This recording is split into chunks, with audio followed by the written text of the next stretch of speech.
In this video, I will show you how to redeem Captain Tsubasa final shot code. So to get started, go ahead and open Roblox on your device and then search for this game on Roblox. So use the search bar at the top middle of your screen.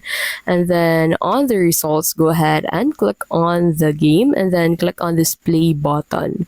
And then once you're inside the game, you need to wait for it to load. So basically, it would take quite a time, but you just need to wait for this to load before you can redeem code on the game. So once you're inside the game, go ahead and claim the daily rewards first and then click on the codes button beside the options button to be able to redeem codes on the game.